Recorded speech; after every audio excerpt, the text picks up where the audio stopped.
ഇസ്രയേലും ഇറാനും തമ്മിലുള്ള യുദ്ധരഹസ്യം ഓപ്പറേഷൻ റൈസിംഗ് ലയൺ.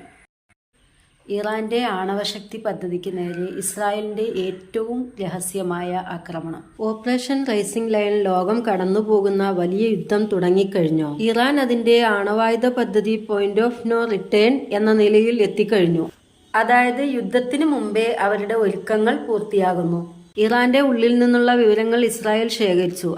അതിലവർ പറഞ്ഞിരുന്നത് ആണവ ബോംബ് നിർമ്മാണത്തിൽ വേണ്ട എല്ലാ നിയമപരമായ ഘട്ടങ്ങളും അവർ പാലിച്ചു എന്നാണ്.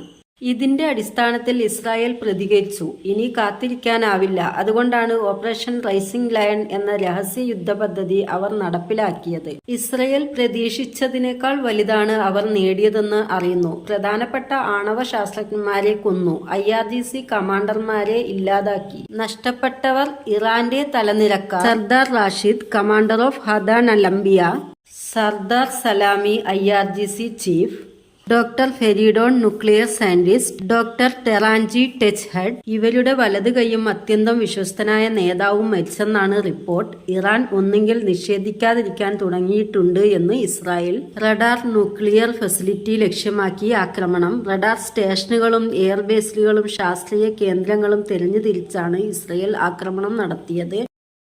ഇത് നേരിട്ടുള്ള യുദ്ധമാണോ അതോ നിഴലുകൾക്കിടയിലെ രഹസ്യ ഓപ്പറേഷനുകളോ? ഓപ്പറേഷൻ റൈസിംഗ് ലയൺ ലോകചരിത്രം തിരിച്ചെഴുതുമോ? നിങ്ങളുടെ അഭിപ്രായം കമന്റിൽ രേഖപ്പെടുത്തുക. വീഡിയോ ഇഷ്ടമായാൽ എല്ലാവരും ഒന്ന് ലൈക്ക് ചെയ്യുക, ഷെയർ ചെയ്യുക, സബ്സ്ക്രൈബ് ചെയ്യുക. Thank you.